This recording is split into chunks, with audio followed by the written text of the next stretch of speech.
ভাঙড়ের আইএসএফ কর্মী যাচ্ছিলেন যাদবপুরের গণনা কেন্দ্রে। নওশাদ সিদ্দিকী এগিয়ে রয়েছেন। সেই খবর পেয়ে গাড়ি করে ভাঙড় থেকে নওশাদদের কাছে যাচ্ছিলেন তারা। হঠাৎই গাড়ি পাল্টি খায়। পুলিশ জানিয়েছে দ্রুত গতিতে যাচ্ছিল গাড়িটি, তখনই দুর্ঘটনা ঘটে। মৃত্যু হয় আশিকুর মোল্লা নামের এক যুবকের। আহত হন অনেকেই। জয়ের সার্টিফিকেট নিয়ে গভীর রাতে তিনি পৌঁছে যান আশিকুরের বাড়িতে। নওশাদ বলেন, ফল ঘোষণার পর থেকে তার কর্মীদের বাড়িও ভাঙচুর করা হয়েছে ক্যানিং পূর্বে।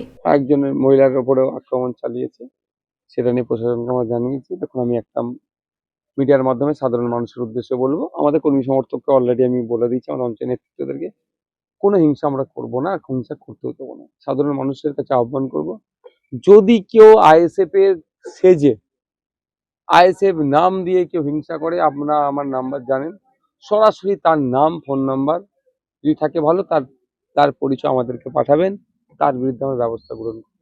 আমরা এই মারামারি, হানাহানি, লোকের বাড়ি ভাঙা, লোকের বাড়িতে যে বোম মারা, এই সব সংস্কৃতিকে আমরা প্রশ্রয় ভাঙড়ে দেবো না। যদি কেউ এই ধরনের অপকর্মের সাথে যুক্ত থাকে আমাদেরকে জানাবেন, আমরা তার বিরুদ্ধে ব্যবস্থা গ্রহণ করব।